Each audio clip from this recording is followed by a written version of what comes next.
Hello, adventurers. My name's Tyler. And I'm not Richard. Once again, not Richard. Nope. Still not Richard. On today's episode, we're going to be talking about the UA Playtest 8 for real this time, the Barbarian and the Druid, and maybe a little bit of the spells and stuff at the end. We'll get to that. Welcome to True Strike.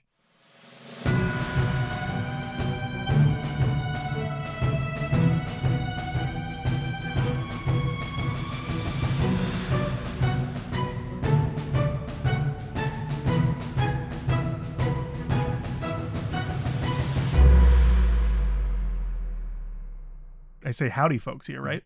Howdy folks. Once again, Richard is out, but he'll be back. For now, we have Garrett Phillips. Hi. I'd say he's here in spirit, but he's not. He left us out cold. No, I'm kidding. It's fine. Richard, we miss you. Come back. I help.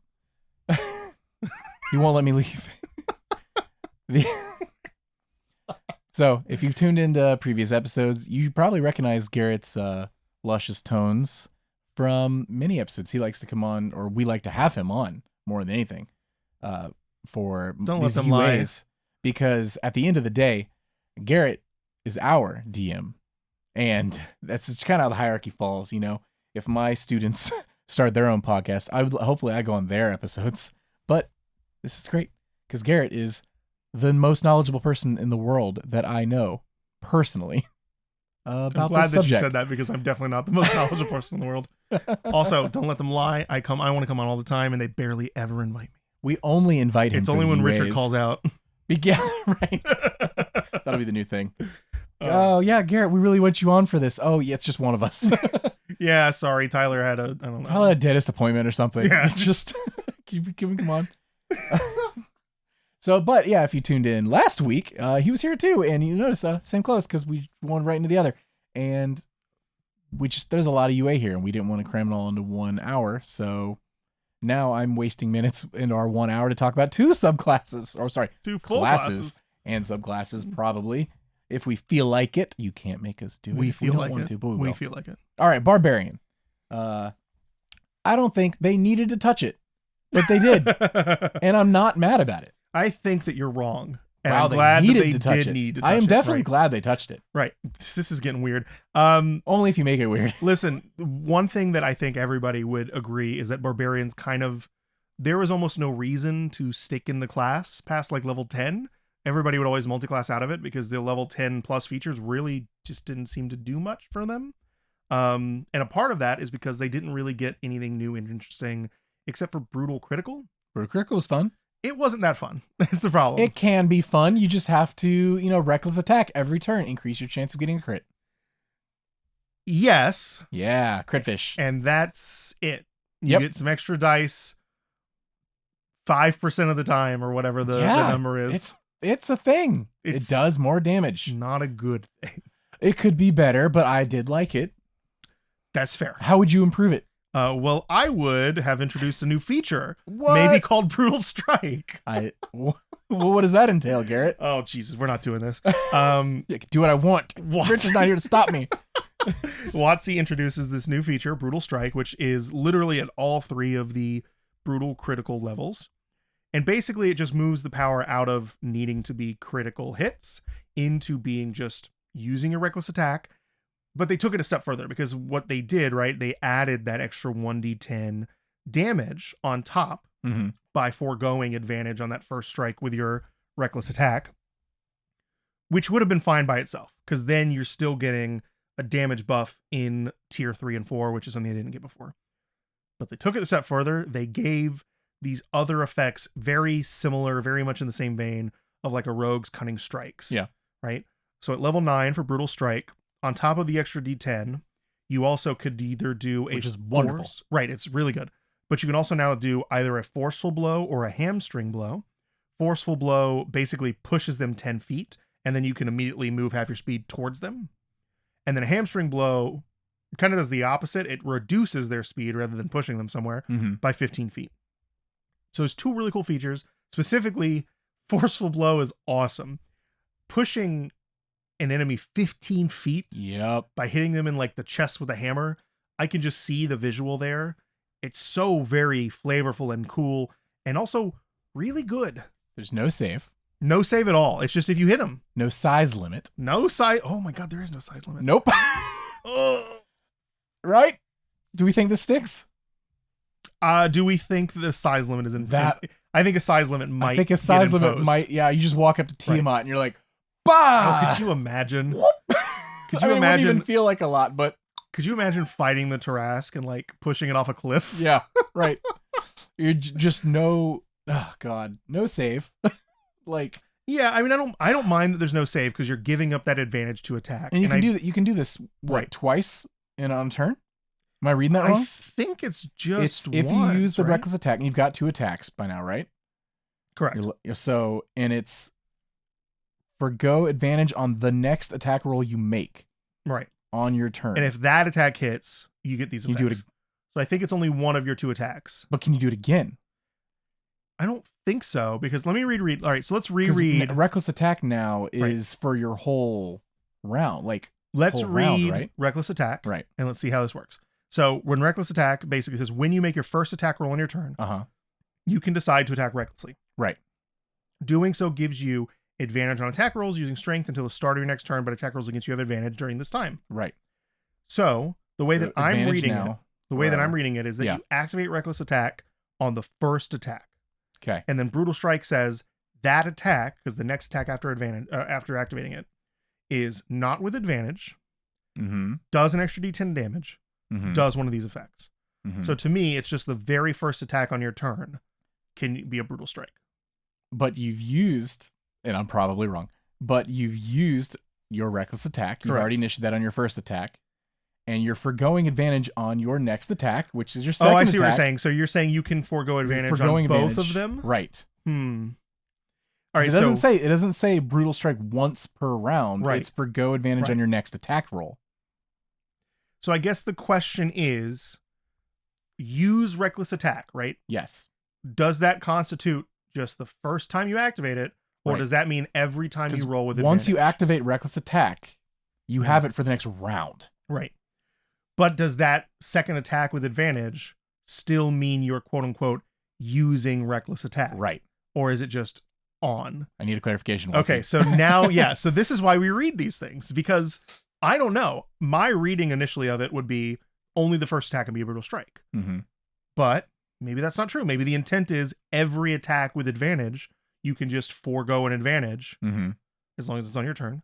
And do and that's the thing. One of these. This wouldn't come on in like opportunity attacks. So if you wanted to, let's assume that it works the way you're thinking. Right.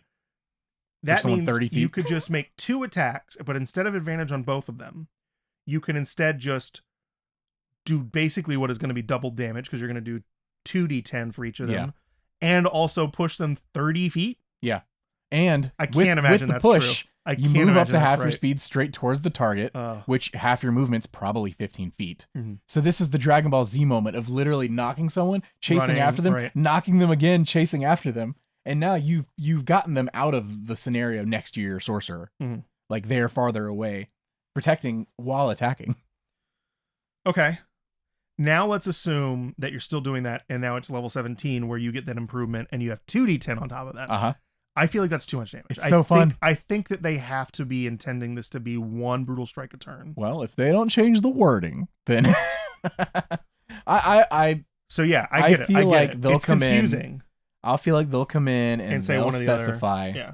But for now, because the way that I'm looking at it is like it's almost like the Rogue's Cunning Strike, but the Rogue Cunning Strike triggers off a sneak attack, which is a hard once per turn limit. Right.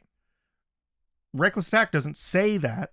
But that's because the feature doesn't. Why would you ever activate it over and over again unless the feature were to be changed to, you know what I mean? It just this is confusing. All right, so yeah, I would say the intent is probably once a turn. I agree, but you're right. Currently, it is a little bit room for there's some interpretation. Wording improvement is what I'm going to say. We need some wording improvement here. Assuming it's only once per round. Yes, which is probably what it is. Right. It's still really cool. And you still get advantage on the next attack. Yes. Once per round. Right. So that would be the intent, is one of your attacks is advantage, but it's a normal attack. Yeah. And one of your attacks is a regular attack, not advantage. Right. But it has this extra brutal strike on top of it. Yeah, which is super cool. Very, very cool. I like that idea. Yeah. I'm big into it. Now I keep reading it and I'm just like not sure which one it is anymore. Anyway, continuing on. I can read it in my mind both ways, and both ways make sense. Yes, 100%. So WotC, in your feedback, everyone, leave that feedback. Let people know at WotC that they need to clarify how this works. Just a little clarification. Right. At level 13, right, Brutal Strike gets improved. Mm-hmm. You get 2 more features, the Staggering Blow and the Sundering Blow. Mm-hmm. Staggering Blow says the target has disadvantage on the next saving throw it makes, and it can't make attacks of opportunity until the start of your next turn. In 2014, this would just say reactions, but hey, we've talked about that in the last episode, so let's not talk about it again. And then Sundering Blow says your blow leaves an opening in the creature's defense for an ally until the start of your next turn.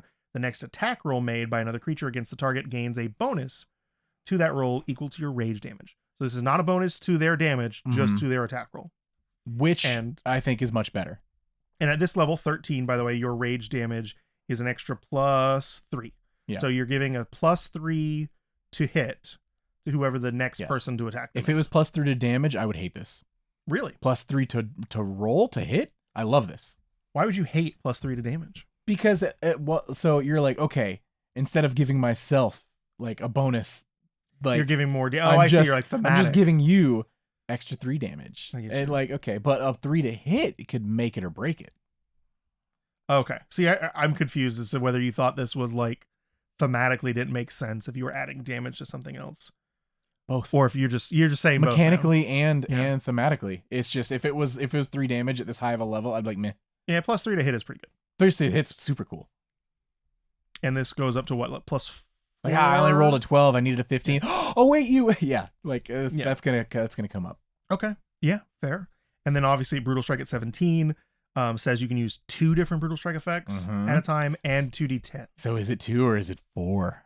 I can't imagine it's 4, because then you just get to use all 4 of the blows, right? Conveniently, there's 4. Oh, Jesus Christ. Yeah, I don't know. I think that the best option of all 4 of these, right? Yeah. The best 2 options are Forceful Blow and I think Sundering Blow, unless you really have a like a really powerful caster in the group that really wants those saving throws to be a disadvantage. I'll say staggering's pretty good. I like that it gives you both, so you can knock out opportunity attacks. You know, if you need to in the situation. Disadvantage, like you said, that's a set them up, knock them down situation with your party. Outside of that, it's Forceful Blow is my favorite. That's my favorite for sure, because like, just imagine like being a barbarian and you're playing with any type of elevation. If you've played Baldur's Gate 3, fantastic video game.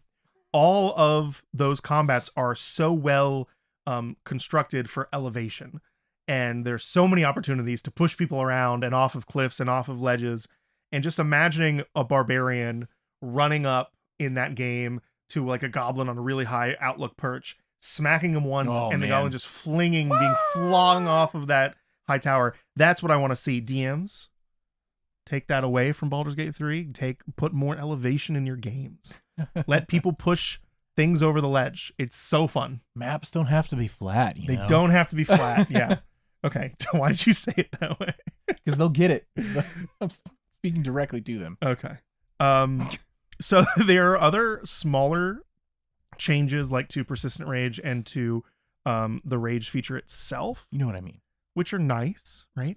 But what really, and it's not in the patch notes, quote unquote, if you want to call them patch notes, which is what I'm going to call them. Sure, you already did it. Right. But what is really interesting to me about this barbarian, other than the strike, obviously that's the really interesting part, but they fixed Primal Champion, and I'm really happy about that. Primal Champion in the last playtest, it still did what Primal Champion does in the 2014 Player's Handbook, which is +4 to Constitution, +4 to Strength, except the maximum didn't raise from 24 to 26 like it needed to because of how the new ASI level 19 ASI change works. So they fixed that.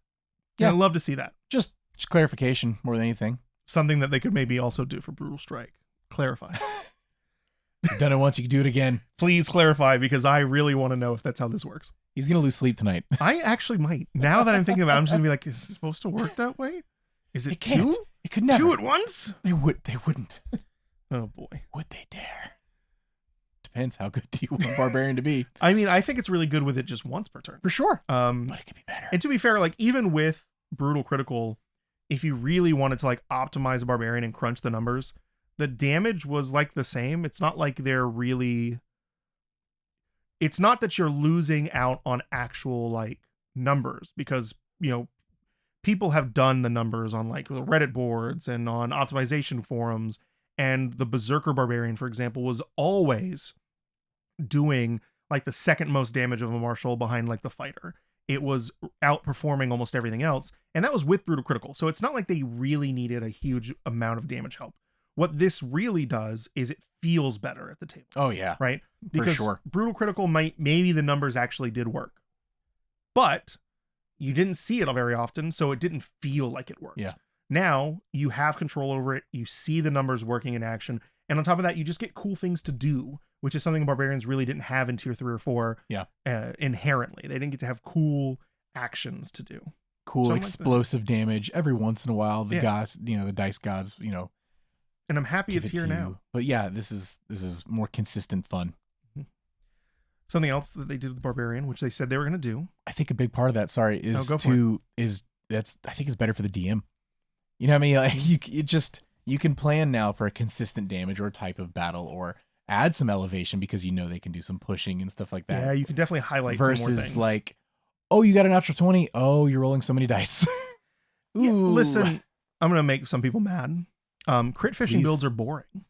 I'm sorry if you're a crit fisher. But I get a crit at a 19 also, Garrett. Yeah, it's great. But I'm a champion. Crit fishing builds are boring. They're just like, yay, you rolled a 20. Just double dice. A little bit more often than everyone else did. Whatever. Like, I would rather have, like, a great example is the Rogue and their Cunning Strike. I know we're going to keep bringing this back up because there's a very big parallel here. But, like, a very popular way to play the Rogue is, like, save your sneak attack until you crit. Try and crit fish for it. That's great. I mean, smites with a paladin. Right. But I would much rather have my Rogue's Cunning Strike be like, I really need to blind them or poison them this turn. Oh, it's so cool. I don't care if I'm going to crit fish, because I would rather try and poison or blind them instead. Utility. Right. And they kind of did that with Paladin too, with the way that they changed the smites to work. Right now, all the smite spells are basically like one feature. And instead of Divine Smite being so much better than the other smite spells, now they're all kind of the same in terms of the action economy and in terms of how many spell slots you're spending. And as long as that sticks around, that basically means you can do a regular smite. Yeah. Or you can do a smite that also, teleports them away or whatever the case is. So that almost, again, is almost like Brutal Strike or Cunning Strike, where it's like a little less damage for that smite, but you're adding a cool effect to it. Yeah. So I really like that they've done that with a couple of different classes now. It's cool seeing this. I mean, like I've said, 10 years of feedback and kind of taking these classes and balancing them in this way. We're like, oh yeah, this class has this also, and there's some parallels here, but they don't feel identical. Like, I don't feel like a barbarian and a rogue are the same, even if they have similar features. Yeah, I would agree with that. I actually, oh man, I need to go and pull this up because now I want to know exactly what the different effects that you can have are on both the rogue and on the barbarian. But it's, the rogue doesn't have, if I remember correctly, a bunch of effects that were going to, be pushing the enemies around, right? Or staggering them. The rogues were a lot different. They were blinding or making them drop their like weapon or poisoning them. So that's like, it's just a different applying feel. Conditions, right? Or it's a similar effect, battlefield control, but it's a different feel. way. Yeah, not the physical manipulation of the opponent necessarily, but more of. I think I found what I was looking for. Just the condition of the battlefield. I was wrong. Yeah, I'm just trying to. Here it is. You're good. Yes, I wanted to find this. Somebody put together like a little home brewery. I'm surprised you found it this quickly. All of the one D&D options put together into. This is another courtesy of Reddit.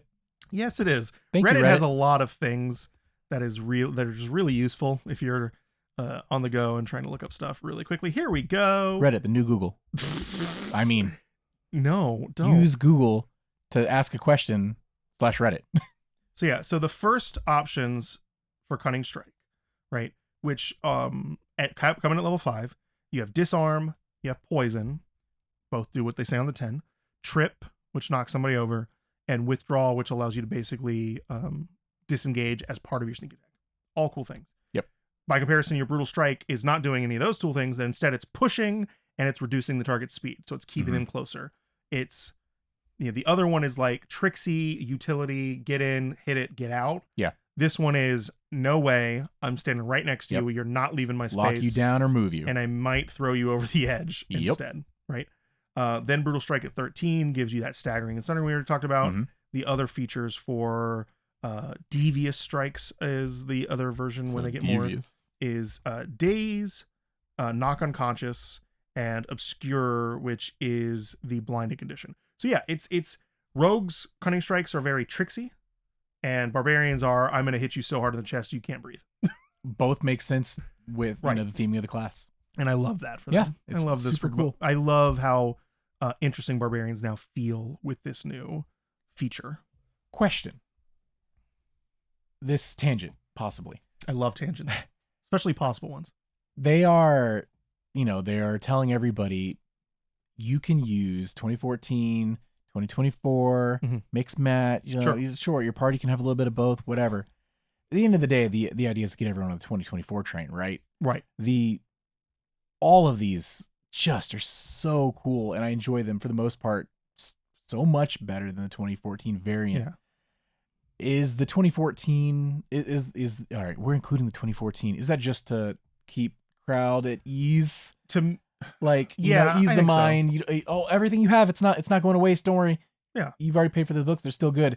These new ones are really cool though. Yeah, I mean, listen, I don't think that, and I'm not in a nefarious way. Yeah, I get what you're saying. I don't think that there is a single base class currently being playtested. Yeah. In this most recent playtest form, that is worse. Thankfully, now that the monk has changed, right? That is worse than the 2014 version. Yeah. So if I'm a player, right, I would never want to be like, I'm going to go play the 2014 version. I would just never want to do it. Yeah.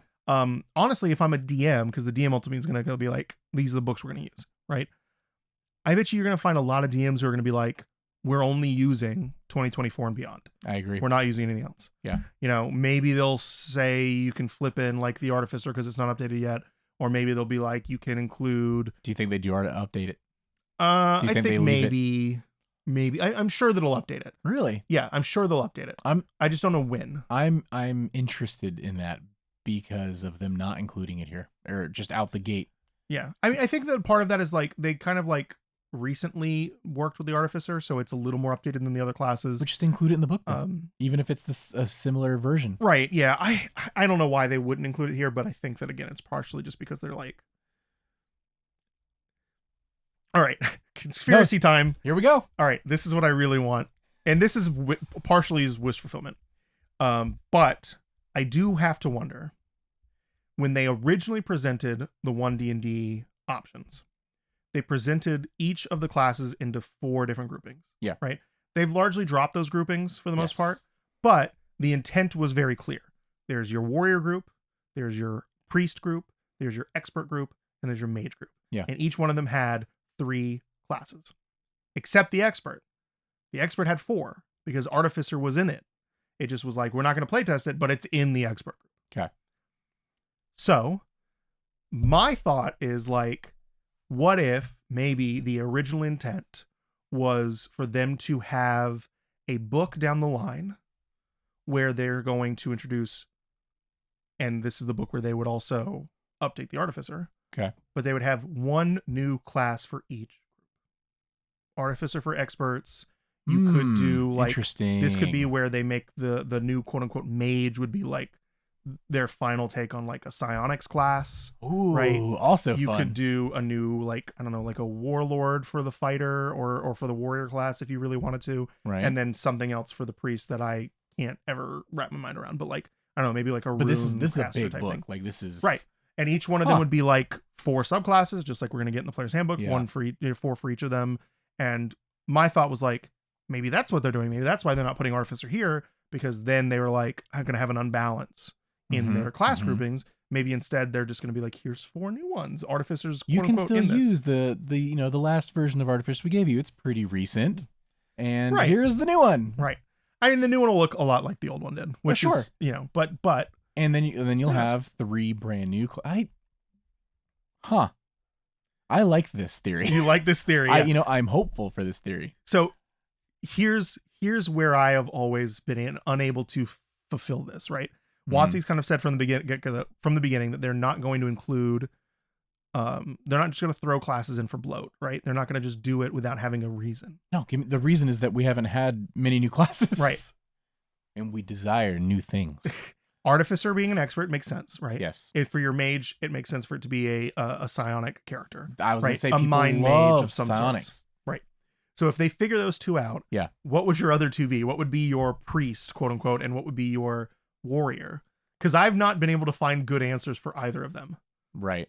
My closest bet for like a warrior, I had two thoughts, was either like a warlord, right, which is the old I don't remember what edition it was in. I know it was in 4th edition. I don't remember what it was introduced in, but it's the battlefield control warrior who's giving order, right? Yeah, giving orders to people. Or maybe they could do a fighter subclass waiting to happen. Right. That's the problem with that one, is that like fighters and bards kind of already have all of those features, so they don't really need to do another one. Mm-hmm. Right. Instead, I thought, well, maybe they could do like a full dedicated sword mage warrior class. But then there's also like 4 other subclasses that, step on that toe. So I was just like, I don't know what they would do here. I would love to see some sort of legit, not in the world of ranger, like ranged expert. I'm thinking like my brain goes to like gunslinger, but we already have an. So you mean like an official firearm warrior? Yeah, I got because even ranger, like some of the best rangers are melee. Like, yeah, I want to see a dedicated ranged. A gunslinger fighter could work in that space. Whew, okay, all right, I could see that. So then what would be your quote unquote priest, right? Because it was cleric and paladin, right, and then druid. And druid already, it feels like, well, druid opens the door for a little more creativity. I'll say, because it's not as. But I just don't know what the nature holy person, sure. Yeah, but I just don't know what other kind of holy quote unquote person you could make for that 4th and final class, which is where the whole thing falls apart for me, because I can't think of like that one spot. My brain goes to sci-fi, which is just in a different realm. Because I can't be like the deity of the computers, because this is a different game. Right. Very, very different. Yeah. Huh. See, this is where it's tough, because the priest grouping was basically like the cleric is your standard holy person, and the paladin was your warrior holy person, right? And then the druid was your like old faithy holy person. There's another holy person in here we're missing. One other holy person are we missing? I don't know. That's the problem, is I couldn't figure it out. Man. No. Can't. Yeah. There's something there though. There's something we're not thinking of. Maybe. There's someone that is spiritual in that they find spirituality in themselves. Oh no. It's that annoying girl in college. I'm not religious, I'm spiritual. There we go. You play as her. That's the class. I don't know what class that's called. I don't know. I'm not going to name anybody in case any of our old schoolmates are listening. Oh no. Oh. All right, bleep all of that out. Just forget that. I'm going to put up the same invincible like blooper there, bleep. That's a callback from the Monk episode. What? Because we recorded these back to back, and Tyler forgot that was in the last episode. Of course, it's in the last episode. I'm just in that, what I want to do without getting sued by Amazon is just during that bit, just put up the invincible when they go to say his name. But it's the true stick. But it's the my god, just it's just the broken. It's just us talking behind it, so you don't read our lips. See, makes sense. Anyone who's watched the last episode, you'll know if I did that or not. I doubt he did it. We'll see. Now he's going to do it because I challenged him.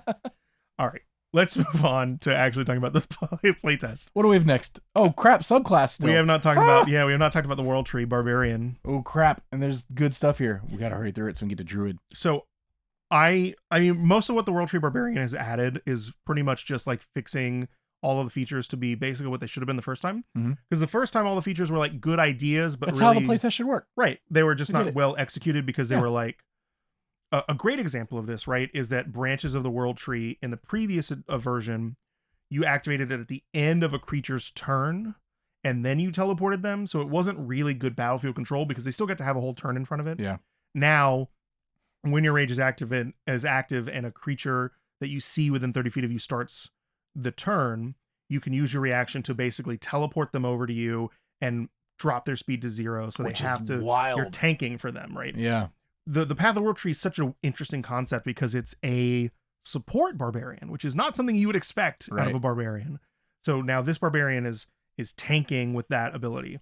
Its 3rd level ability is giving temporary hit points to you and to allies.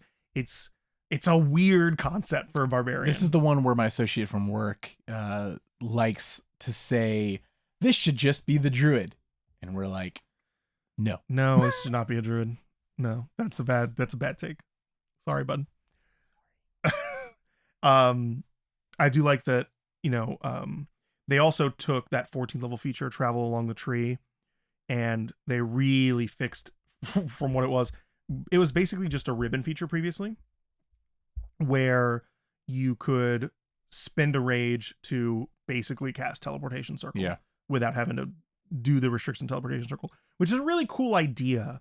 And like, I love the theme of it, right? The problem is it's like not doing anything for combat. Yeah. A lot of the other subclasses are trying to give you stuff for combat throughout your progression. So it feels like you really get your last quote unquote feature as this barbarian at level 10. And it's a good feature, but like, you would need something else. Now you can teleport around while your rage is active as a bonus action. And you can also, like, once, with your rage, you can teleport a group 500 feet. Not quite the same as the previous teleportation, which was like multiverse travel type of stuff. Group dimension door for rages. But I had a situation in a campaign recently. It was a low level one, so this wouldn't have mattered. But like, I could see this happening in high level adventures too, where you have an enemy who's running from you, and the enemy is higher level, and they are ahead of you, and you can't catch them. Yeah. Right? Now this barbarian's like, actually, we can all catch them. Right. And that's... Everyone be ready to swing in 3, 2, 1. Right. Boom. Here you go. So I really like the changes to the World Tree Barbarian. I think it's actually really in a good spot. This UA just is knocked out of the park with like everything. I can't say I have any issues with it. Yeah, I love everything about this UA. Truly. They're all so good. Yeah. I mean, I'm ready to see this in play. Mm-hmm. You know what I'm really ready for? I'm really ready to see what they art team decides a Path of the World Tree Barbarian looks like. I want to know. Yeah. Because they're going to include art for every one of these subclasses. I really want to see what they make this World Tree Barbarian look like. Is it going to just look like Heimdall? Are we going to just see Idris Elba on the page? I was just saying, I don't know. My World Tree like roots and stuff in my mind are like blue, ethereal looking. Mm-hmm. And, yeah, are they going to be like swinging like axes that have just roots just like falling off of them? Right. Oh, it's going to be such a cool art piece. I'm very excited. I'm excited for the artist because these sound fun. Like if I could draw, I'd be excited to do this. Yeah. I like it. I'm just reading through some more of it right now just to double check, make sure I don't have any issues with it. I like to poke, flaws. Sure. But I'm really like, I mean, I feel like they fixed all the biggest issues with it. I really, and they've already been doing it before, but just allowing more classes to treat things that you wouldn't think of a consumable like rage. Like, yeah, I have so many rages per day, right? But to use it for something, not like spin it as a resource. Yes, I like it. Yeah, primal knowledge. Yeah, it's not a new feature. It's from the last playtest with the barbarian. Actually, it might be even because this is the 3rd barbarian we've seen, so this might be it's been there for the whole time. Yeah. It's still great. It's so good. I love primal knowledge so much. The idea that you can just rage and somehow get better eyesight is hilarious to me. Right. Or rage and somehow you're stealthier. It's so fun. Role playing as this version of barbarian just opens the door for comedy. Yeah, I'm just imagining a primal knowledge barbarian who's like they're getting this strength check to their stealth, and it's not that they're actually invisible. It's that they're just like they walk by and somebody's like, "Hey, buddy, stop!" And he's like, "You don't see me." It's like, "Oh, you're right. I don't see you. So sorry, my bad." And just is like he lets him go. Like that's the kind of thing I'm imagining. I love this. Did someone come through here? Nope. I love this whole subclass, this whole class and subclass. Yeah. All right. Well. Anything else for Barbarian while we're here? World Tree probably should have been a druid. Yeah? No, I'm kidding. You can leave. You can leave. No, but we can start talking about the druid. Oh, shoot. Yeah. Well, what about Path of the World Tree? All right, we're done. with that. That was a bad joke. I've ruined it. I'm trying to give you a nice little offboarding onto the druid talk. We call those segues here in the studio. And you keep falling off the segue. I'm falling off the world tree into the druid. Is that any better? No, it's not. Okay. So the druid, I don't know. It's fine. I don't know. It's fine. I will say, I'm hard on the druid now because I'm bored. Why are you bored? Because they keep changing things, and I feel like I've been more excited for other stronger variations than I am for this variation. Well, they barely changed anything this time. There's literally one note in the druid. Right. It's basically just here for a new version of the Circle of the Moon druid. Mm-hmm. But they did change a little bit, with the wild shapes. I do. Okay. The big design note here for the druid is wild shape now allows the druid to know more beast forms, and it gives temporary hit points to the druid. In addition, the beast form no longer retains the druid's species traits. Okay. I like the temporary hit points thing across the board. Yeah, it's fine. I don't have a problem with it. I enjoy that a player doesn't have to be like, I should become a bear because a bear will have more hit points, but I would rather have the abilities of a badger. Well, in this scenario. Remember that doesn't how that works anymore. See, we've had so many different versions of wild shape that I think we're confusing things. There's so much. You no longer take the hit points of the animal you turn into. Right. That's what I'm getting at. You Sorry. keep your druid hit points, period. Right, but then you're just stacking on hit points. What I'm getting at is you can choose for utility like over the 2014 version of it. I get right, instead of I should just become a bear again because I'll have more hit points and I need hit points for this fight. Where that mattered. Now that it doesn't, you can choose the form that fits your situation because you're going to get the same amount of temp hit points regardless, right? Right. You're going to get the same unless if you're a moon druid, you'll still get the same. It'll just be different. Yes, just triple. That's true. My favorite thing about wild shape to me is still, and if I remember correctly, it's here. I hope that it stayed here. That you can still talk in wild shape. Am I correct in that? I was reading through a little bit earlier and the other day, and I don't remember that, but I also wasn't looking for it. But I actually wonder now because I don't remember where it was in the feature. Right. So I'm trying to look through and see. Yes, and ability to speak. You do get to retain that. So yeah, you still get to talk. That's my favorite change about wild shape currently. And that's in the level 2 wild shape. Yep. Okay. Now, another thing that we should note about wild shape, right? Other than the temporary hit point change, also we haven't mentioned necessarily. We did mention it, but we haven't really discussed about how species traits no longer carry over. Yep. No more dragonborn druids breathing fire as a bear. Right. I don't really care. Your fire resistance. You're not a fire resistant bear. I don't really care about that. Honestly, it's fine. I'm double-sided on that. I like to think if I'm a dragonborn with a fire resistance that I would be a fire resistant bear. But a bear doesn't see. That's the thing is. But I'm not just a bear. I'm a dragonborn turned into a bear. But that's the thing is like who's resistant to fire. The theme, right? The fantasy. Yeah. Is you're taking on a new form. Yeah. You're not a dragonborn. You're a bear. Yeah. And so I am okay with that. I don't have any. I'm not going to fight anyone over it. Right. That's fair. What I will say is the biggest change to wild shape is one that they did not include in the design notes. It says right here in the known forms section in the third paragraph, really. When choosing a new form, you may look in the monster manual or elsewhere for eligible beasts. This is big. If the DM permits you to do so. So that means that when you transform, the form that you are looking for, and this is also in known forms, it says choose from among beast stat blocks in the player's handbook. They basically are saying, if your DM wants to limit you to just the player's handbook, you are not choosing beasts from any other source. Right. I take this entirely as the majority of you now are going to become really good friends with your PHB and leave your DM's books alone. So that's what I think too. So this type of change to me can be either really good or really bad for the game. Mm-hmm. The biggest problem that I've run into with the druid players is a choice paralysis issue. unless you are a very prepared, not necessarily an optimizer, but like just a very professional, quote unquote, version of a player. Yeah. You're probably not going to know the best flying shape for the specific situation you're in, or the best swimming shape for the situation you're in. Flying fish. Whatever the case may be. So you might spend time as a player at the table flipping through the monster manual going, what beast can I change into? Yeah. Or scrolling through D&D Beyond, what beast can I transform into? That's not good, right? For multiple different reasons. Yeah. Here's the thing we're fighting. Not just because you might run into the thing you're fighting, but because it's going to take your player longer to choose a beast form. Yeah. And it's going to be, for more casual players who maybe are not quite as prepared at the table as maybe you would like for them to be, they're going to be like, oh, wow, this very specific situation, pause for a second. Let's not play the game so I can go spend 20 minutes to look for the perfect beast.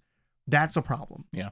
By limiting it to the player's handbook, limiting it to whatever, the 40 or 50 creatures that are going to be there for them. Which, still a lot. Yeah. But at least now you have a better area to go look for beast forms that theoretically are more tailored to what you're wanting to do anyway. And it's your book. This book is safe. Right. Look through the whole thing. Exactly. It's made for players' eyes. Yeah. So as a DM, I really like this change. Yeah. I know some of my players already who are like, I don't like this. One of my favorite things to me, and maybe it's just my weird way of looking at it, is, hey, you're playing a druid in my game. These are the animals you can choose into, or the forms you can change into. But if something happens, there's a special moment, a reward even, right? Story or otherwise, give it away, I can give you the form of something from the monster manual, right? Or DM's guide, and that's kind of cool to me because you're like, I didn't even consider that I could turn into this thing, and I'm like, you're welcome. I think a really good way of looking at this is the player's handbook ones are the beast forms that your druid has already seen, right? Very good call. Yeah. Your druid has seen these animals before, and they know what they are. Yeah. Right.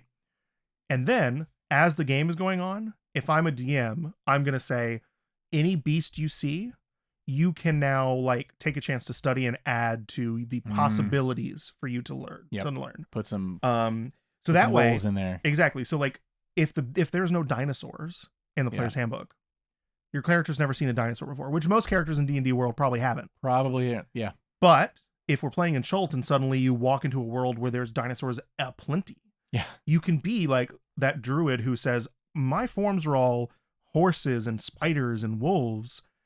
Now I'm in a whole new world. I'm learning all new different forms. Then it becomes fun for the player because now it's like almost like a weird version of Pokemon where they're like, how many forms can I catch? Right. Yeah. In a way. For sure. And so I really like that change in a way.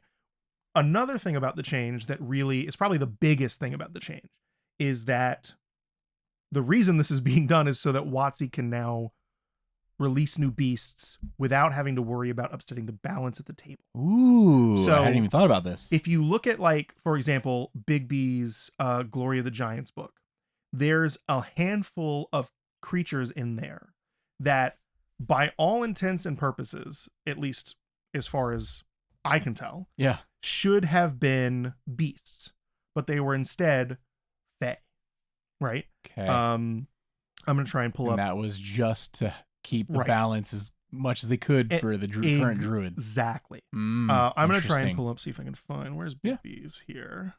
I'm just going to fill the air with a gentle tune. Right. Donna, boop, ba, boop, ba, Bestiary. Here we go. We found it. I did find it. So like a really good example of that. Let me go look at the giant lynx, right? Spoilers for people who have a giant lynx in your campaign upcoming. I don't know how you would ever possibly figure that out, but here it is. This is a CR 1/2 creature. This is a creature that should be wild shapeable for a lot of people. It's maybe not a huge combat feature type of heavy creature, but it's got a +6 to hit. So it's got really good to hit. It does it has a strength save to knock prone as like a pounce type of feature. It has advantage on stealth checks, and it can cast clairvoyance. These are some cool features that, like, if you had a magical lynx that you could turn into, maybe you would choose this. It's a fae, right? The giant ram is another one. Has a a really good melee attack. This is a challenge rating 1, so this is something that like a level 3 Moon Druid could turn into. Has a really good melee attack with +3 to hit that does 2d4 plus 1d6 plus 4. So it's really good. It has a charge feature. It's even got a reaction that you can use to like if you're succeeding on a saving throw or if an attack misses you, you can basically kind of like reflect the attack at someone. That's really cool. Yeah. It's a Fey. Can't use it. And would all of these have been Feys otherwise? Maybe. Like they might have still been Fey at the end of the day. But is there a chance that some of these might have been beasts? I think so. If they didn't have to worry about the druid? Possibly. Absolutely. Another really good example of this is there are dinosaurs in this book. Oh yeah, which for sure. I have to try and see if I can find. I'm wondering now if this, because they're dinosaurs. Really quickly, their dinosaurs weren't beasts. They're elementals for that exact same reason. I actually didn't realize that. Yeah, because they're like, why are we are not going to just add all of these, here we go, dinosaurs, right? Sorry, they're not elementals, they're monstrosities. Okay. Right? Which is still like, these are now creatures that like, even if their challenge ratings were in the range, which I only think one of them was anyway, but still can't turn into them now because they're monstrosities. Right. So that's just the thing, is like they were going out of their way to not make beasts specifically so that they didn't have to worry about this. Yeah. And now you don't have to worry about that. You can make some of these things beasts because by default, they're wild shaped players not choosing from this new source. They're only choosing the player's handbook. Yeah. I'm wondering if in this hypothetical class expansion, you know, yeah, I mentioned that. Will they, if this were to happen, would there also be a druid wild shape expansion? Because they could do that. Yeah, they could. I mean, like they can do a wild if it's shape. a book balanced for players, specifically, just be like, hey, anything listed here can be played as druid, blah blah blah. You know, I mean, that's what they should have done in the first place. Another way to look at this too is this is almost like them making templates a thing. Because when they first did wild shape in the playtest, it was templates. It was three different templates specifically, and I liked it. I liked the templates too. I thought that they needed some more customization. I did agree with that. Mm-hmm. But they dropped it because everybody was very quickly. It was very mixed, which is what happened the last time they tried templates in the next D&D Next playtest. And I get it. Now they're kind of including templates, but it's just the templates are now in the back of the player's handbook and they're beast stat blocks, right? But they're still templates because they pretty much are going to make sure that all of the beast blocks in the back of the book, in the back of the book, that was a tongue twister. They're going to make sure all of those work and are balanced for wild shape because that's where you're going to primarily pull from. Mm-hmm. And it also says they do have a design note that says the creature statistics section in the 2024 Player's Handbook will include more beast options. So that's really important because when we talk about the Circle of the Moon subclass, which is the subclass they included. Let's say, coming up. The biggest problem with the Circle of the Moon in the playtest, in the 1D&D playtest from the very get-go, is that it scales horribly. Because they're just no good beasts after like the level CR like 1 or 2. You had the elementals. Right. So in the 2014 version, they got around that by having the elementals. They don't have elementals anymore. Because people wanted, and I think rightly so, they wanted the subclass theme to be more in line with the name. Animorph. Circle of the Moon, right? There we go. Some type of like lycanthropy-esque influence. Changing into animals. Makes sense. Yeah. So they introduced all these new cool moon-based abilities. All that's great. But by losing those elemental forms, you have now lost a huge power boost. Because now there's just not a really...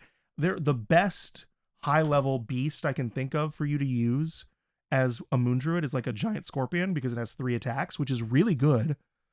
It's got a +4 to hit. A +4 to hit by the time you're turning into that thing, which is in tier 3, basically, is awful. Yeah. It's great that you have 3 attacks. Hopefully one will hit. I'll say 3 to miss. But yeah, you're probably missing 2 of them, maybe all 3. Roll well. So that's the thing, is that when they include these new forms in the player's handbook, And they did say they were going to do this for creature types that didn't have higher level stat blocks, right? Oozes was an example they gave. They did say they're going to include more higher level stat blocks for those. Yes. Hopefully Beast is one of the ones that they're really focused on, because that is the most important thing when you're looking at the Circle of the Moon. Looking at the Circle of the Moon, assuming the Beast are good, I think the Circle of the Moon looks really good. If you assume the Beast are what they are currently, it's awful. And so it's really hard to judge this one because we don't know what the Beasts are going to be. We don't know the final version of it. Right. Yeah. Yeah, I mean, Fair like, enough. yeah, the thing of the scaling on the damage is pretty good. I mean, they get Primal Strike at level 7 to give them an extra D8, and then they get a improved Lunar Radiance feature at level, what is that, 14, that gives them an extra D10. So you're getting like a D10 from that and a D8 from the elemental damage and whatever your creature is attacking with. So the damage boosts are kind of already there. Yeah. But you're still going to have to rely on those beast forms to give you good pluses to hit. They're still going to have to give you other features that are worth taking, like a pounce feature or a charging feature, because you're not going to get any of those types of things. So if you really want to do a melee druid, you really need good animal forms, specifically animal forms that just have good bonuses to your skills and good bonuses to your attack. That's what you need the most. Yeah. I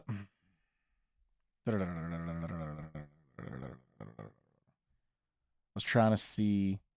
I thought there was a thing that was like if your hit bonus was higher than the animals, use yours instead. But maybe I'm making that up. That is a feature, I think, in the Primal Companions for Rangers. I think that's what that is. Okay, I'm totally, because the old Ranger Beastmaster used to add your proficiency bonus to their to hit bonus. I think that maybe is what you're thinking, but that's not currently the case. I think I'm mixing this up here too with the in the statistics for if the creature has the same proficiency as you and the bonus in its stat block is higher than yours, use the creature's bonus instead of yours. I'm mixing some of these things up. Yeah, I want to see something like that. There's nothing here. I mean, yeah, if Wild Shape itself said add your proficiency bonus to their attack rolls of the beast form, then that would probably fix some of it. Then really all you would need is a beast form that gives you extra attack, and you'd be good. It doesn't currently do that.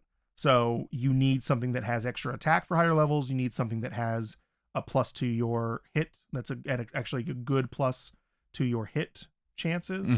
And the damage, I mean, as long as you get respectable damage from them, you're getting good damage from Lunar Radiance, and you're getting good damage from the Primal Strike feature in the base class. So really, your damage doesn't have to be overly high for the beast. You just have to make sure you get extra attacks, and you have to make sure you get that plus to hit bonus. That's the big two things. I could say I do like that the for the Circle of the Moon Druid, the circle spells, and having being able to cast in your wild shape form. Yes, and that they've really like, all right, we have to do moon based. So previously, spells. So the previous playtest version of the Moon Druid allowed them to cast abjuration spells and the moonbeam spell while they're wild shaped. Abjuration spells, basically what that meant for the druid is that all of their main abjuration spells are things like protection from energy and healing spells. Cure wounds, healing word. Those were part of the abjuration school as of the new playtest, so they worked. Now that's just a curated list of 5 spells and a cantrip. Ooh, we're gonna have to get into Starry Wisp and we are gonna have to get into some of the new spells. I do want to say with the Circle of the Moon spells, I do have some issues with this list. Moonbeam, love it. Great. Of course, it has obviously to be here. thematically. Not here, I'm upset. I'm not a big fan of Cure Wounds on this list. I'd rather it be Healing Word 100%. Oh, yeah. Because between the two, I'm always going to be Healing Word. Right, because the thing about it is you are going to be a Moon Druid. You're going to be in combat most of the time, like in melee. Yeah. You don't have any good, easy ways to disengage unless your form does, which not all forms do. And that Cure Wounds is a touch spell. So you're only going to heal any of your other frontliners. If your ranger is getting pinned down, or if your wizard's getting pinned down from archery and you really need to heal them, you have no way of doing it with any of the current options. I would much rather see Healing Word here over Cure Wounds. I also have problems with Vampiric Touch and Dawn because I don't think they fit the theme at all. Like, what is Vampiric Touch moon based? Like, What is moony about vampiric touch? Well, it's got vampire in the name. Vampires come out at night, but they don't care about the moon. but the moon means it's night. Usually, I guess that's true. Look, they didn't want to make that many more spells, and they were stretching. It's my entire theory. That's 100% true. That's 100% true. So what? It's a 2nd level spell, and it's a druid spell, right? Mm-hmm. So I'm just trying to look through what other 2nd level druid spells I would like to see here instead. And you're right. A lot of it has to do with the fact that it's supposed to be on theme. Yeah. I just don't think it is. I'd rather see, I mean, hell, I know it's not a combat spell, but like dark vision to give your animal forms that don't have dark vision. I was saying that's one of the things. It's like, I have dark vision. Oh God, I'm a dog, and I just don't have dark vision anymore. Right. I mean, I'd rather give them, I don't know, like lesser restoration if you want to lean into like that kind of abjuration aspect of the character. You know, we already talked about them having Moonbeam, which is nice. Is Vampiric Touch is 3rd level, isn't it? Yeah, I'm just realizing that I've messed that up. It's okay. Okay, let's look at 3rd level spells. We all believe you, no matter what you tell us. Oh, Daylight. That's on theme. No, it's not. Don't pick Daylight. That was a joke. It's close to dawn. You could pick, like, Dispel Magic. That's Abjuration. But what does that have to do with the moon? But vampires don't come out to dispel magic. They come out... The moon reveals things, right? So Dispel Magic for, like, dispelling illusions. I don't know. That's the best I've got. Not a bad argument. It's not a bad argument. Protection from energy, I guess, is a way you could do it too. You're right. There's really not a lot of great spells. Vampiric Touch it is. Vampiric Touch. You know what? I just realized though, Vampiric Touch is not on the Druid spell list. So maybe it doesn't have to be a Druid spell. It can just be any 3rd level spell. This is going to be a while, guys. It's not going to be that long. It's going to be fine. Conjure Animals is on here. You could... Another change. You could do Conjure Animals. You could conjure... If you're a bear and you're a Moon Druid, you can conjure a bunch of moon spirit bears. I don't know. Animal spirits. Yeah, animal spirits that are bears. You know, I do like the animal spirits idea. It's not a bad one. And you can just say it's moonlight type of a feel, right? Give them fly. I don't care. Let them fly. Fly through the moonlight. Yeah. Yeah. It worked out really good for Twilight Domain clerics. Haste is a good option for, if you want to be in combat, I guess. God, there really is not a lot of options. Lightning Bolt, the moon. No, it doesn't make sense. Okay. What about Dawn, though? You didn't like Dawn either. Hold on. Give him Mass Healing Word. Give him Healing Word at level 3 and give him Mass Healing Word at level 5 instead of Vampiric Touch.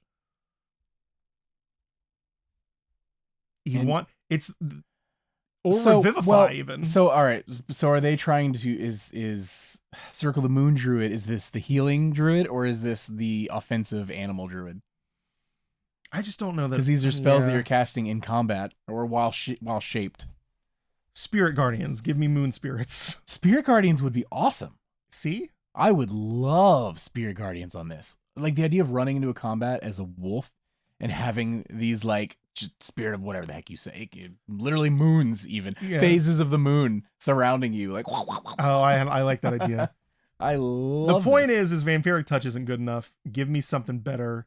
And if we have to stretch thematics, that's fine. At least give me a really cool spell. Sure. And then Dawn is another one. It's like, really, Dawn? Why not? Oh boy. Why do you hate Dawn? I just don't think that it's not really on theme. I mean, you can't have dawn without night. The moon. It's the exact opposite of on theme to me.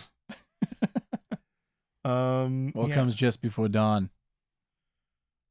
No, we're not doing this. We're not doing this. Give him like greater restoration, like the moon healing you. I don't know, but like there's other things we can do here, right? I don't know. Anything else? Screw it. Just make new 3rd and 5th level moon spells. We just need new spells. Sure. Speaking of new spells, I mean we're gonna get to them anyway, but while we're here, you've got Starry Wisp. Yes. And Fount of Moonlight. Font of Moonlight. Is it Fount or Font? I believe it's Font, right? It's no, it's Fount. You're right. Fount of Moonlight. Which we'll find out later is pronounced Font or something silly. So Starry Wisps is a new cantrip. Uh-huh. It's a new moon-based cantrip, I guess, where you're basically hurling motes of light at someone and it illuminates them. So that's another thing too. Starry Wisp, right? The secondary condition, it does like a D8 of damage. It scales like a cantrip. It does radiant damage. Mm-hmm. And its secondary condition is making them glow and they can't become invisible. Right? Mm-hmm. So Poor man's fairy fire. yeah, it's kind of a poor man's fairy fire. But it's like they're saying themselves like this kind of like moon and stars theme of like revealing truths. Oh my god, give him fairy fire. You could still no, but you could still do like this to me is an argument for like you can do dispel magic or something like that because it's like about revealing things and that kind of stuff. Sure. I'm just saying that's just my point there. And then fount of moonlight. I'm going to say it wrong so many times. We're just assuming it's Fount of Moonlight at this point, right? Because spelling Basically is a concentration spell for up to 10 minutes, and you shed light. You have resistance to radiant damage. You deal an extra 2d6 radiant damage on a hit, and you can use your reaction to make someone who hits you force them to make a con save or be blinded. That's my favorite part of this. 60 feet of me, you get hit from an arrow from someone, and then they take a save, and then they're like, "Ah, my eyes!" Because this bright flash that comes off you when they hit you. Yeah, I mean, the only problem with this spell is... Now, every time you get hit, you got to make a con check. the same problem with Moonbeam, which is concentration. Yeah. And your... am I wrong? I don't think that you're... I think you're still using your Beast Shape's con score. Am I right? Yeah, you're still using their con score. So, and you're not proficient in con saves as a druid normally, I don't think. So your chance of maintaining concentration is not great. Now, improved circle forms at level 6 does mean you can add your wisdom modifier to con saves. So maybe it's better than I'm giving it credit for. By the time you get it. Yeah, it's still a lot of power, I think, for both Moonbeam and Font of Moonlight to rest on having good concentration. And at least it's a spell that you can cast while you're already wild shaped. So it's not something you're casting and then hoping to concentrate it on during your wild shape. You could always recast it if you really wanted to. Correct. Yeah. Oh, its font is an action. So you're not doing anything with your bonus action on that turn, probably, except for transforming, I guess. Yeah. It's okay. I mean, it's not a bad spell by any means. I would probably cast Moonbeam over it if I'm playing a Circle of the Moon Druid almost every time. But it's Depends not on bad the to have. scenario, but I think Moonbeam most of the time. You're right. Because the turn you cast Moonbeam, you can also deal damage with it, basically. Right. You can't do that with Font of Moonlight. So I think I'm going to use Moonbeam every time. Do you need to light an area up? You can still do that with Moonbeam, unless you really don't want to hurt anything in that area, I guess. Yeah, no, it's just I want to be a flashlight. A pillar of light. Everything else about this, like Moonlight Step, Lunar Form, at level 14, I like all of these. I like actually increasing your toughness for the Constitution saving throws. Yes. On improved circle forms. I like the subclass. It's just gonna gonna come down to those extra Player's Handbook beast options they're gonna put in there. Yeah. On how good this is gonna be, and also please, WotC, let's just Vampiric Touch and Dawn aren't it? Let's change those.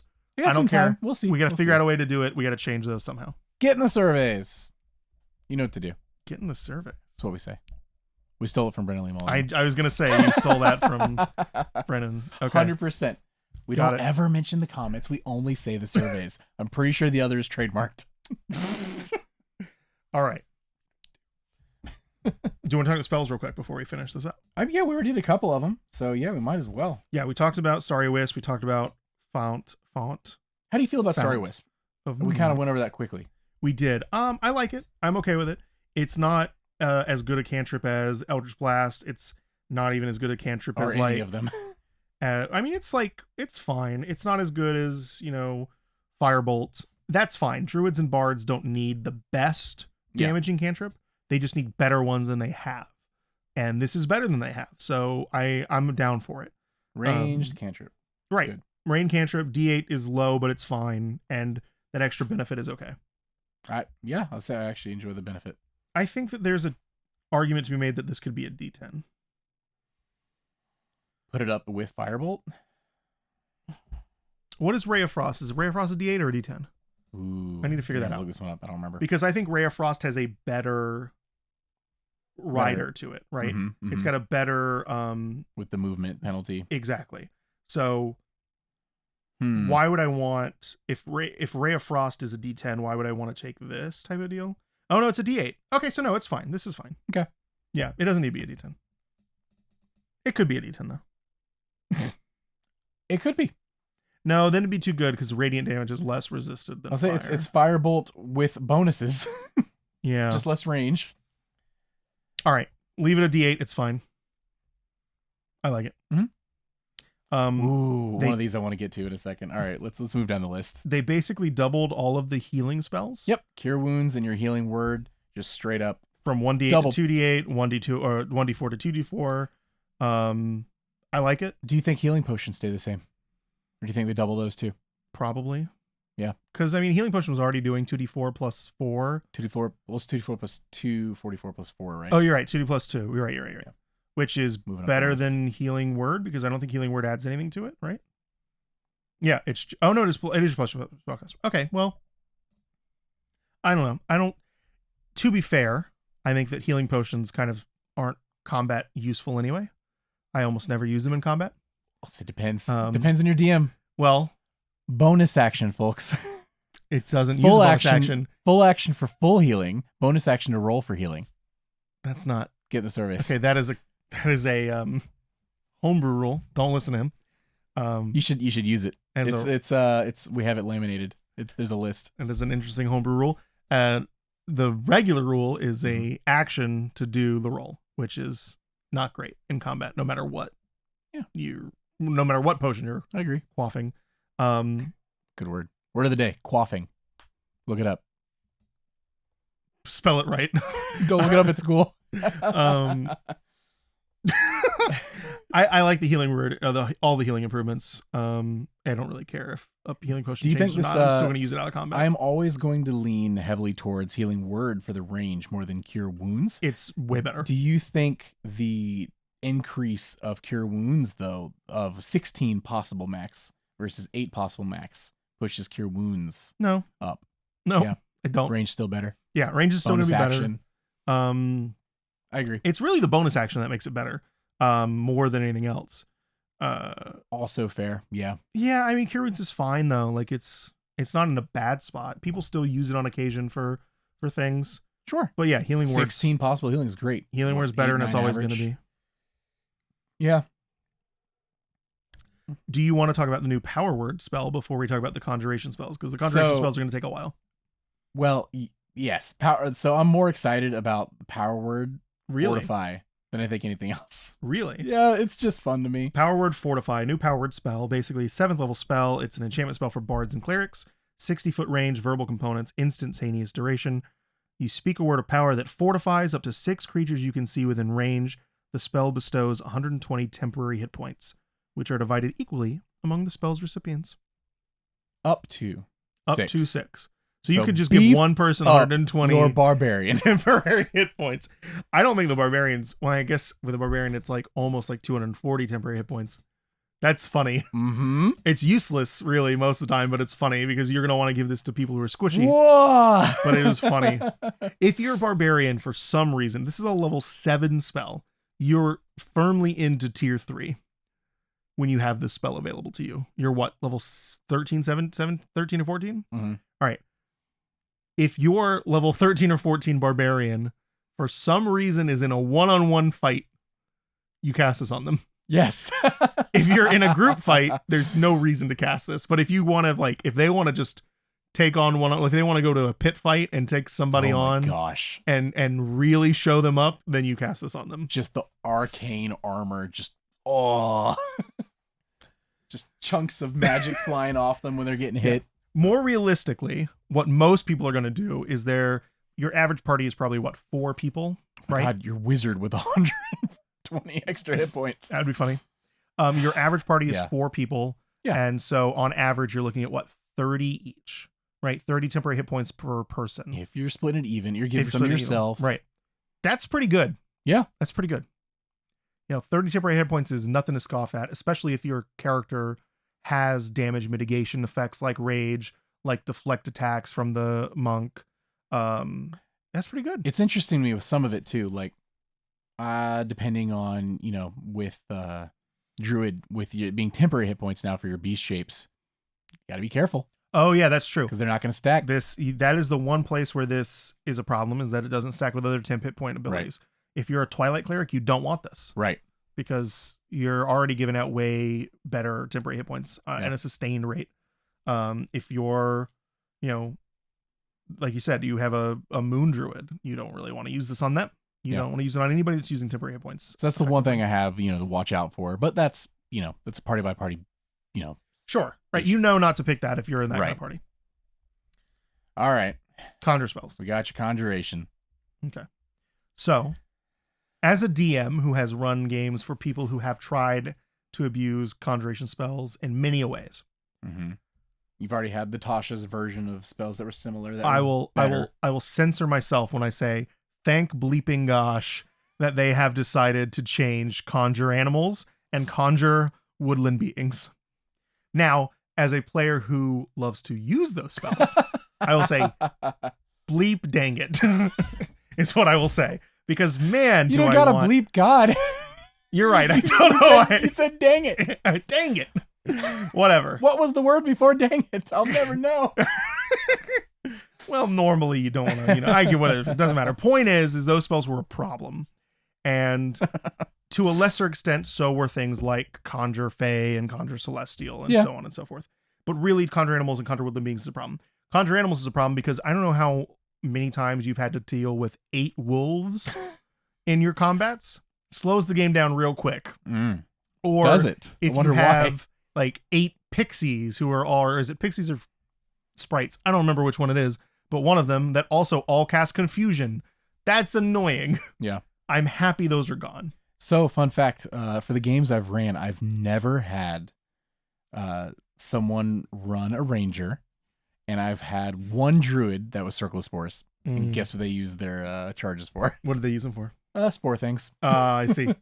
See, if it were me, I'd have played a Circle of the Shepherds, and I'd have made your night a living hell. I figured. Because I would have been the one time I did, you killed them very quickly, so I wouldn't do this to you. Yes, I did. I didn't do that on purpose. Tyler, you're going to play a what? Listen, that game ended in a TPK very early, but that was not because you were a summoner. It just happened to get around those issues. Anyway. So the way that they have changed these conjure spells is that instead of now summoning basically whatever that says they're summoning, right? Animals, fae, celestials. Yes. Now you're summoning the spirits, right, of them. You're channeling, you're conjuring, if you will.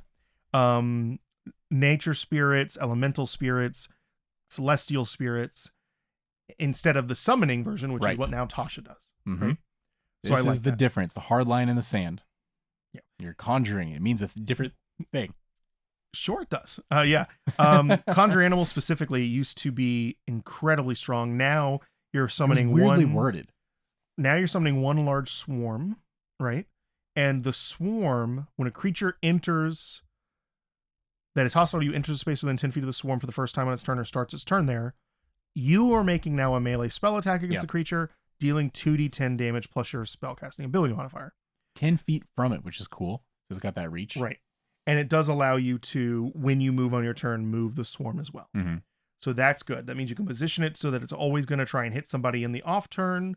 So that's nice. The damage output on this is way lower than what Conjure Animals used to do.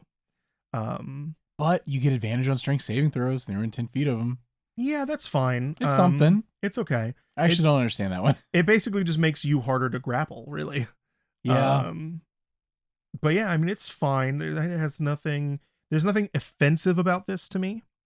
I haven't done the numbers on the math. I mean, I won't. Damage might need to be up or down based on the level of the spell. I don't really know, but I feel like 2d10 every turn, which is reliable on this, I think should be okay. Mm-hmm. So I don't have any problem with it necessarily. There is a problem I have with it, which I have with all of these spells, but we're going to get to that at the end. By the end of the thing. Ooh, let's get to that by the end of this thing. So we got Celestial. Conjure Celestial, 7th level, concentration, 10 minutes, all the good stuff. This one is a little weird because the summoned Celestial Spirit is not like the version, like the other one was a swarm of beasts, right? And the spirits looked like a swarm of beasts. This one is just a cylinder of light that you move around, and it does either healing or damage. Well, it's got the presence of a celestial spirit. I guess. So here's the thing: is this just good feels vibes. This just feels to me like a moonbeam on steroids. Yeah. It's what it is, right? Yeah, I guess so. But I would have liked this to have been at least like, just don't theme it like a pillar of light. You know what I mean? Like, yeah. Give me like, just be a celestial spirit, right? Yeah, you move into its range. You see a ethereal form of an angel appears. I was gonna say it's just like biblical angel, right? It's just oh Jesus, right? Yeah, like a spiritual form of an angel appears, and within 40 feet of that angel, whenever a creature starts or ends its turn there, you can heal it or damage it. Like, that's fine for me. Yeah. Right. Then it's almost like the very earth beneath its feet are engulfed with radiant light. Not spirit guardians. What's the other one? Guardian of Faith. It's almost like Guardian of Faith at that point, though. But hey, I think it's better. It's literally just Moonbeam right now. Right. I'd rather it be a better Guardian of Faith than just Moonbeam. Yellow Moonbeam. Yeah, Yellow Moonbeam. All right, this spells Yellow Moonbeam. I like Conjure Elemental a lot. I'll say it does have you got the healing light, and you've got the difference there.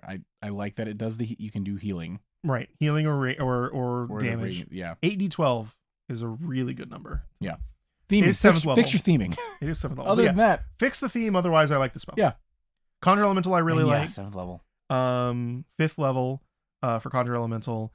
Basically a 10-foot cube of an elemental spirit composed of earth. And this one almost is like an elemental anyway, because they were basically ethereal spirits anyway. All of these are just spirits. That's right. Almost funky, but I get it. And then this one is the same thing. Like when you make a melee spell attack, kind of like the Conjure Animals one. You make a melee spell attack, does 8d8 damage, which is pretty good for. I feel like it's very good for a 5th level spell. But I could be wrong. And then it does, a different. Well, because Fireball's 3rd level, right? 8d6. Yeah, but also Fireball is intentionally overpowered, so I don't know if I would. Have 2 more levels up, and fire can be one of your damage types. But it's not just that, though. It's also concentration 10 minutes. It's also that you're doing it multiple times, right? And that you're also restraining targets. That's a big point. Sustain's very good. Yeah, the big point to that is that you can restrain a target with this. And then if they're restrained on it, they're going to continue to take damage. Restrain's big. Yep. Yeah. So I think that's pretty good. I like this one a lot because I can picture, conjuring up a giant cube of water that pulls people in. Mm-hmm. Good point though is if they're inside this giant cube of water spirits, why aren't they drowning?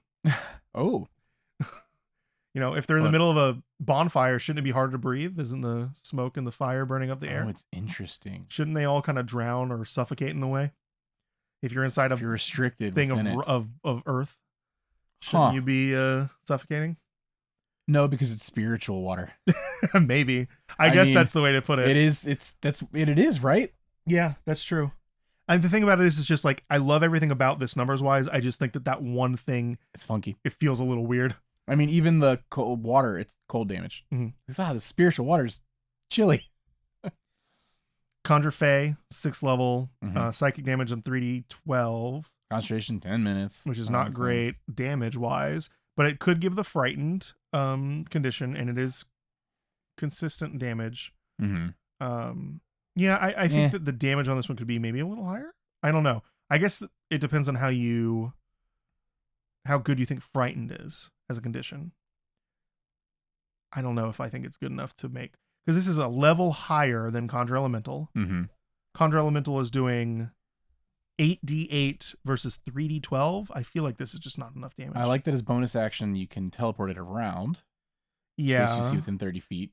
I guess. Yeah, the thing about, I guess the one thing about Conjure Elemental that I didn't think about until just now is that you can't move it, can you? This one feels more like an ally, like something you're summoning. It feels like an elemental summon. Yeah, maybe it's okay. Maybe it's all right then, because I did not take into account the fact that Conjure Elemental can't be moved, which could be a problem if you summon it and then everybody just leaves. Yeah, that's a trap. The idea is someone gets near it, they don't leave because they're gonna fail and be restrained. This is something you're moving around the battlefield. I wonder to help out. This is your. I wonder if Conjure Elemental should do less damage and have a chance to move. because I feel like it not being able to move is a problem. I mean, I don't know, because you have these other ones that can move, and that, it's got to have something that's unique to it, and it's you're locking down an area. You do this in a dungeon, and where are they going to go? Yeah, but and then you've got your barbarian pushing enemies back into it, and it opens up cool team play. I guess you'd have to really rely on your monk pushing is things. moving them into it with their cool speed and grappling. Okay, maybe you're locking down this section and its continuous damage and possible restrainment. Yeah, but like in an open field type of combat situation. Oh, you'd use a different spell. No one's ever getting close to you. Yeah. Okay, it's all right. I'm gonna skip the next conjure spell because I want to talk about it. I want to talk about it last. Oh, minor elementals. Yeah, I want to talk about Conjure Wood of Beings first. 5th level spell. Basically, summon nature spirits that float around you, and when they enter your space for the first time or start their turn there, they take 5d8 force damage unless they succeed a wisdom save, in which case they take half. And you can also disengage as bonus action. This is a slightly beefed up version of like Spirit Guardians. Okay. Yeah. Right. Because it's better damage, but it's a similar area, and you also get a disengage type of thing. I'm totally fine for giving basically what gives a druid and ranger a Spirit Guardians-esque type of feature. I'm okay with this. I like the spell. I like all these spells so far. They're all fine, right. Yeah. And I love Spirit Guardians, and I have no issues with anyone else having access to something similar. All right, now here's the place where I'm going to scroll back up. Here's the place where I'm going to say, oh crap, this is a very good spell. Conjure Minor Elementals. It's a 4th level conjuration spell. This is for druid and wizard. Right? Elemental spirits flit around you, for the duration. Until the spell ends, any attack that you make deals an extra 2d8 damage that you hit a creature within 15 feet of you. Damage is bludgeoning, cold, fire, or lightning of your choice. Also, the ground around you is difficult terrain, so on and so forth. I like that you make the choice when you do the attack, so you could actually change it up. Here's the thing. This is a lot of damage for a 4th level spell. Because it's every attack you make. That's the fun part. You're just beefing up yourself. Put this on a blade singer with extra attack, who's also doing booming blade and all these other things. This is a good spell. So my only thing here, and let me know if I'm misreading it. So it's an action to do this though, right? Right. So you're probably not actually taking advantage of it until your next turn. Right? Or do you have a bonus action attack? No, it probably is something where unless you build it a certain way, you're doing it and then having to wait a turn. So you're almost foregoing a turn to have extra damage the next turn, and then have to hope you've kept up your concentration to really start stacking on the damage from it. But it lasts for 10 minutes, which means you can... Oh, for sure, as long as you keep up that concentration. You can go into a dungeon and cast it before you even start. Yeah. Oh, that's true. You know the combat's about to happen. Right. Preemptive. It's very strong. Let's look at Spirit Shroud, which is another spell. It's a 3rd level necromancy spell that's in the game. The difficult terrain part can't be missed either. That's very pretty good. So Spirit Shroud is a spell that a lot of people take for damage optimizations for like hex blades and other types of things, because it also adds extra damage when you hit a creature, right? It is 1 level less. It's 3rd level instead of 4th. It is a bonus action to use, but it's only 1 minute concentration. This is 10 minutes. So there's a duration difference. You can get more out of this one, I think. It does 1d8 extra damage within 10 feet of you. This is much better. This is 2d8 within 15 feet. The other one does radiant, necrotic, or cold. This one does bludgeoning, cold, fire, or lightning. Cold is still here. You're going to lose out a little bit because radiant and necrotic are a little better than the other options here. Sure. But it also has any creature of your choice you can see that starts its heat within 10 feet of you has its speed reduced by 10 feet. It'll start next turn. This is 15 feet around you. Difficult terrain is having their speed completely. I think I like this more. It's pretty good. Spirit Shroud. And Spirit Shroud's already being used as a optimization tool. Yeah. Now, where this is kind of lesser than Spirit Shroud is that Spirit Shroud, it's being used as optimization on a warlock or a paladin, which is not something this can be used on because this is a druid and wizard, right? But if you're a druid who's a melee druid like a moon druid, I would love to cast this in wild shape and then start going ham on people. I was going to say this would be really, really good for moon druid. It's interesting to think of it with wizard and stuff, right? I mean, any of the wizards that give you extra attacks. So you give this to a blade singer. That's so Blade Singer's where it works for me Give because this to a blade singer. you're within 15 feet of somebody probably. If you're any wizard that's going to be standing back, this is useless. Yeah, but a blade singer's going to beat the crap out of people. Well, Blade Singer's going to use this all day, for sure. I love this spell. It's really good. I love this spell. It's. I don't think it's for every class or subclass. I think that the thing that subclass, keeps it from being busted Mhm. is that it's a druid and wizard spell. Yeah, if this was that's on, very particular. Yeah. If this was on a warlock, Yeah, with Eldritch Blast, it'd be busted. bonus action in. Right. Or yeah. I said, I like this Misty Step. Yeah, it's fun. Overall, I really like the new conjure spells. I don't know how the numbers stack up because I haven't done them off the top of my head, but I like the theme of almost every single one of these. I have maybe a little issue with Celestial being a pillar of light. Yeah. And change that just for me. And I still think I would like to see an elemental, even if it only moves 10 feet at a time. Like I would like to see it have some type of reposition ability. But I want so much, Garrett. I know I do. But I love them. I really like what they've done with conjure spells, because let's be honest, all the conjure spells are going to be worse than their other forms, right? Their old versions. Sure. And that's good. Yeah. Because they were too strong. They were too strong to begin with. And casting spells in general need to be brought back down a little bit. There's a lot of really powerful spells that we haven't seen get touched yet. People hate to hear it. That need to get touched. But like the shield spell needs to be nerfed. The web spell needs to be nerfed. Hypnotic pattern needs to be nerfed. There's a lot of spells that are just too good for what they are. I would like to see Wish get changed. Like there's a lot of spells that just need to be real. Get changed to actually make it more usable. By I don't know. It needs to be less open. Right. It needs to Rich and I have talked about this about Wish before, and it's really cool for story reasons. But outside of that, he would never cast it in one of my games. Right. Because he doesn't want to be the guy that's like, sorry, I messed up your game or did this thing, and I'm like, dude, it's fine, it's a spell, it's in the game, I guess, used it. I understand it's way better than every other spell you could have cast. It needs to be changed primarily because of the new Divine Intervention. How Divine Intervention now uses Wish. That's why it needs to be changed primarily, because now it's part of a actual classes thing. Assuming that class sticks the way that it does, which I think it should. We'll see. But I would like to see Wish changed to ensure that is the case. Yeah. Okay. Well, we're about 25 minutes over, but it's okay. We've had good discussions.